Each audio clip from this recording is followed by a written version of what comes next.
Something just blew up at Run! Go! Bombs rattled the Boston Marathon Monday as runners crossed the finish line. It's a site of what intelligence officials are calling a terrorist attack.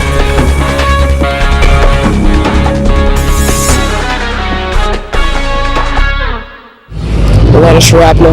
They were pretty big explosions. They were banging, a lot of blood everywhere. Toll stands now at 3 after a series of explosions during the Boston Marathon. 183 people have been injured. Witnesses say in addition to the explosion and smoke, they saw people's limbs blown off. Hello everyone, I'm TJ Parker. I'm Jessica Nichols. The two explosions happened just before the finish line as some runners were still crossing or approaching it. Authorities said in a press conference this morning that they've recovered 2 bombs and that there were no additional threats. They're urging people in Boston to stay vigilant. 3 of the race's participants are from Bowling Green. I spoke with one who finished the race before the explosions. He describes a terrifying scene. At 2:50, I hear a couple of explosions. I didn't know if it was a gas main, and we start gathering the information that right at the finish line at the grandstand area, looks like that's where it was targeted, where the most people would be. There was 2 explosions, which we now know were bombs. People have had legs blown off, lower extremities. It's just been unbelievable. The first responders were unbelievable to respond to this. They brought in Homeland Security. They're sweeping the whole marathon route. So what was a beautiful day has turned into a tragedy. People were still out on the course. People were immediately finishing right when this happened at the grandstands, and so that's when all the tremendous things went on as far as people, being killed in explosions. As I sit here in this room, I've got a little bit more upset and mad at how evil people are to take this great event for this city, the 117th running of the Boston Marathon, and have something like this happen. And families have been affected and destroyed, probably forever because of this. The other 2 Bowling Green participants were Court Basham and Matt Davis. Federal and local authorities are still trying to find out how the bombs were planted and by whom. Emily Schmidt has the latest from Boston. As the city of Boston deals with the aftermath of Monday's horrific attack, President Obama said Tuesday the FBI is investigating it as an act of terror. The American people refuse to be terrorized because what the world saw yesterday in the aftermath of the explosions were stories of heroism and kindness and generosity and love. Investigators continue to search for a suspect and motive, asking for photos and videos taken at and around the Boston Marathon finish line to help their investigation. But that investigation doesn't stop in Boston. This will be a worldwide investigation. We will go where the evidence and the leads take us. We will go to the ends of the earth to identify the subject or subjects who are responsible for this despicable crime, and we will do everything we can to bring them to justice. Justice for killing people like 8-year-old Martin Richard, injuring runners and spectators, and bringing terror to another U.S. city. Dr. Ron Walls, one of many doctors treating the injured, said victims of that terror are showing amazing resilience. I think the more people are challenged, the more they rise, and I've seen many patients with critical illness and critical injuries, and still after 30 years of doing this, I'm still impressed with how they handle it. Now Boston and those injured are working to heal with the support of an entire nation. The New York Stock Exchange observed a moment of silence before ringing the opening bell to honor Boston's victims. President Obama said in his Tuesday morning statement that investigators don't know who is behind the bombing, why they did it, don't even know if the bomber was foreign or domestic. But he says it is a reminder to all Americans that if they see something suspicious, they must tell investigators about it. In Boston, I'm Emily Schmidt. Investigators are now saying the bombs were inside pressure cookers. The cookers were inside backpacks and the bombs likely set off by timers. The nation's largest city is also on high alert tonight. Bomb squad detectives in New York City received a large number of calls to check out suspicious packages. The security includes heightened police presence at subway stations. In some cases, they search passengers' bags randomly. New York Governor Andrew Cuomo has ordered state agencies to be on high alert. The additional security is something this Boston Marathon runner who just got back to New York doesn't mind. It's nice to see the dogs sniffing and the police officers searching, and that makes you feel safer. New York City Mayor Michael Bloomberg encouraged New Yorkers to go on with their daily lives, riding the subway to demonstrate the system's safety. Officials with the Kentucky Derby Festival say the show will go on following events in Boston yesterday. Mike Berry, Chief Executive Officer and President of the Kentucky Derby Festival, said that nothing would be canceled. Officials are estimating 800,000 people this weekend on the Ohio River waterfront in Louisville and southern Indiana for Thunder over Louisville. If you are planning on attending Thunder this year, here's a list of prohibited items. These include tents, canopies, glass bottles, and alcohol. Organizers also remind everyone that all bags, containers, and people will be subject to search due to increased security. And with Thunder over Louisville going on as scheduled, the question still remains on whether there might be thunder in the skies over Bowling Green. Rebecca Ollier has a first look at our forecast. Becca. Yeah, we're starting to see some storms make their way into our area, and those are starting to fire off just to the west of us, and that's causing us to see some severe thunderstorm watches in our area. If you take a look at this graphic, we're starting to see by Muhlenberg, Edmondson, and Hart, and Butler County are all under a severe thunderstorm watch. Now that's effective until 11 p.m. tonight, and that is going to cause us to see some severe thunderstorms that has hail, it could have strong winds, and it could have some heavy rains at times. Now here are current temperatures, and that's what's bringing us the storms firing off to the west. With the warmer temperatures, that's causing us to see instability, and that's causing us to see the severe storms. 79 degrees in Nashville, 80 degrees in Louisville, and then you can see where that front is lying. And the storms are possible, temperatures in the 80s by tomorrow still, and we're going to see a cool down, but a pleasant end to our weekend. Back to you. All right, thanks, Becca. Coming up on News Channel 12, live at 6, a downtown business holds a fundraiser for our campus musical group. And people try out wines to help build houses. WKU's alumni have a new place they can call home. The Augustine Alumni Center opened on Friday. It features meeting rooms, a theater, a living room, and a library. It's set to be the place where all campus tours will begin starting this summer. Alumni were happy to see small touches of WKU symbolism and spirit in the building's artwork. Part of Dale Augustine's excitement for the center came because of his name on the front of the building. It's certainly very exciting to see the building. It's to be honest with you, it's a little challenging emotionally to see your name on a building that's going to be there forever. For students, the center will be a place to host events as well as a place to interact with alumni. And the man whose name is on the Alumni Center held a fundraiser Monday for a WKU music group. It happened at 440 Main downtown. Augustine owns the Pink Daisy, who supplied the Lily Pulitzer brand merchandise. Items sold include purses and clothing. The fundraiser also included a fashion show.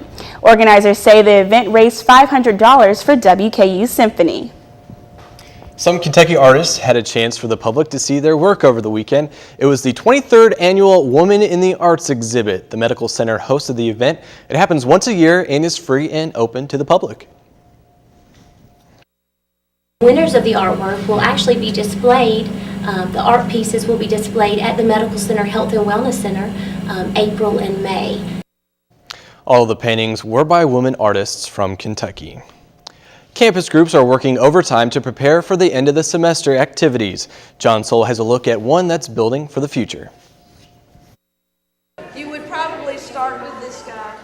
People came out to Christ Episcopal Church this Saturday to support one of the most established groups on campus, Habitat for Humanity.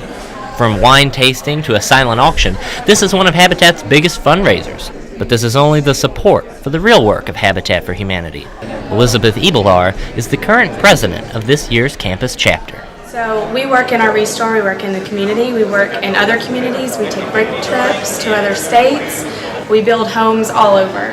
Andrew Fritz may be a junior at WKU, but he says this is his first year with Habitat for Humanity. I thought it was a neat organization. I like what they're doing and, you know, what they do for the community, and definitely just the build experience, really. The WKU campus chapter for Habitat for Humanity has been around since 2003, making this their 10th year as an international affiliate. Elizabeth says she takes pride in that reputation, the real reason they do the work they do. It's so much more than just a home. It's everything. It's love. So we really hope that we build a lot of things in people's hearts and give them a place to lay their heads. Reporting for News Channel 12, I'm John Soule. Habitat's next mission trip is scheduled for New Mexico. Storms may roll through Bowling Green tonight. Rebecca Ollier up next with your forecast. And later in sports, Fletcher Keel will tell us about a historic softball Saturday. Rebecca Ollier joins us now with a look at our weather. And Becca, it was quite warm today. Maybe activate some storms? Yeah, we're starting to see storms start to roll through the area, and actually 4 counties to our north are seeing severe thunderstorm watches. So those could mean anything from some severe weather from small hail to strong winds. Now, we saw clouds through our area throughout most of the day today. And that's what kind of let our severe chances go down, and then we started to see some showers. Now, Edmondson, Muhlenberg, and Butler and Hart County are all under a severe thunderstorm watch at the time. Warren County is not, but we are going to see some warmer temperatures for tomorrow too, so that could cause us to see more severe storms later on the week. Right now we're sitting at 79 degrees. Winds coming from the southwest at 7 miles per hour, so we're seeing the warm, moist air, and that's all ingredients to see some severe weather. 79 degrees in Nashville, 80 degrees in Louisville, and you can see that front that's to our west, 49 degrees already in Indianapolis, 49 degrees in St. Louis. So all our temperatures are going to start to go downhill after this front moves through. Now, the warm, moist air is coming from the Gulf, 9 miles per hour in Nashville, 10 miles per hour in Louisville. So again, the ingredients are all there for some severe weather tonight, so we could see some strong winds and small hail along with some heavy rains. Now for Wednesday, we're going to see temperatures in the middle 80s, and then Thursday, temperatures will be in the lower 80s, and then we're going to see a dip in our temperatures, 56 degrees. We have another shot at some severe weather on Friday. 58 degrees on Saturday and 65 degrees. Our temperatures are going back up by the end of the weekend. Now, we saw some clearing in our skies earlier on this afternoon, and then this front started to make its way in, and that's what's going to cause us to see some of that severe weather. But then here's a high pressure system out to our west, so that's going to push this front out to our east as we go throughout the day tonight, the night tonight, and into the day tomorrow. Now, warmer skies or warmer temperatures are going to make their way out of the area as this front starts to make its way in. And tonight, 64 degrees. We're going to see some heavy rains at times, thunderstorms before 3 a.m. Now, here's that front that's going to start to make its way east, and then here comes the sunshine for Wednesday into Thursday, and then we're going to see another shot of severe weather on Friday. 84 degrees, mainly cloudy tomorrow. Here's your 5-day forecast. Friday, there's another shot at some rain, 90%, 56 degrees. Saturday, mostly sunny skies, 58. And on Sunday, partly cloudy skies, 65. Back to you. Thank you, Becca. The weather in our area was a little below average this winter. As Trent Brock reports, the community has eagerly anticipated the reopening of the farmers market. With its 10th year anniversary this year, the Sky Farmers Market has become a Bowling Green staple. Squash, tomatoes, cucumbers, any kind of vegetable you can think of. Farmers and crafters from around South Central Kentucky set up shop each Saturday and Tuesday between April and October. I buy my staples at the grocery store and try to get our fresh produce here. 45 different vendors are members of the market, but only about 25 have a booth each day. It depends on what's in season, and that's how many vendors usually will show up. The Sky Farmers Market was developed with one goal in mind. We wanted a market that everybody had to grow or make what they brought to the market. Samantha Geralds of Barron County says when shoppers buy local, they not only support the local economy, but see other benefits. You know where it's coming from, you know what it has on it, if it has anything on it. You know the farmer, you know, you get to know the person that feeds you. And that's what shoppers say keeps them coming back for more Kentucky Proud products. Well, it's important for us, obviously health reasons. The fresher the ingredients in your food, the better. And these folks specialize in no herbicides, the more organic things. But for some shoppers, shopping at the farmers market is about more than value and variety. You run into the same people week after week. It's the social setting and catching up with friends in the community. In Bowling Green, Trent Brock, News Channel 12. Even with our chilly temperatures earlier this spring, many products were available on opening day. WKU walked off once again, but you shouldn't go anywhere. Join us after the break when Fletcher Keel comes for sports. The Dragons of Warren Central visited the Bowling Green Purples last night in an attempt to snap a 10-game district losing streak that dates back to 2011. Warren Central pitcher Nathan Bowden struck out 13 Purple people and allowed only 3 hits. While BGHS pitcher Tyler Gilcus allowed just a single base knock, he would take the loss, allowing the only run of the game in the 4th inning without surrendering a hit. The W improves the Dragons to 9-6 on the year, while BG drops to 5-10. Over at South Warren, the Spartans hosted the Greenwood Gators in a rematch of last year's district semifinals. While GHS came out on the short end last time, senior Gator pitcher Dexter Klein tossed a complete game shutout en route to a 2-0 victory for GHS. Klein allowed 4 hits and 3 free passes while striking out 5 in his 7 innings of work. The Gators improved to 13-6, while the Spartans dropped to 7-9 on the year. After Mercy ruling Sanford in last Wednesday's doubleheader, the Lady Toppers softball squad took to the diamond on Saturday, this time to battle conference foe Louisiana Monroe. With Game 1 being another Mercy rule victory for Tyra Perry's squad, Game 2 was one for the history books. In the 4th inning, Amanda Thomas, Kelsey Maddox, and Mallory Solowski teamed up to hit back-to-back-to-back home runs, a feat that had never been done before here on the Hill. In the process, Amanda Thomas hit her 30th career home run as a Lady Topper. WKU would win Game 2 by a score of 11-3. After getting shellacked in Friday night's series opener against Troy, WKU took Saturday's game 5-4 to even the series and set up a Sunday rubber match. WKU was down 6-1 in the 3rd inning and began to chip away from there, scoring only in singles until the final frame. The first crooked numbers of the game for the Tops were posted in the bottom of the 9th thanks to a Devin Kelly RBI single to tie the game at 6. A Blake Crabtree walk-off home run would not only give WKU the win, but their second walk-off in 6 days. After the tragedy in Boston yesterday, the Boston Bruins announced that their game with the Ottawa Senators, scheduled to be played last night, would not be played, along with tonight's Boston Celtics game against the Indiana Pacers. While the Celtics game will not be rescheduled, it was announced today that the Bruins game would be made up on April 28th. Meanwhile, the Boston Red Sox biggest rival, the New York Yankees, took to Twitter today to offer their condolences and support, as well as hanging a banner on Yankee Stadium that reads, "United we stand," between the two teams' logos. And one more note, today during the WKU softball game against Belmont, WKU lowered the flags at half-staff. Back to you, TJ and Jessica.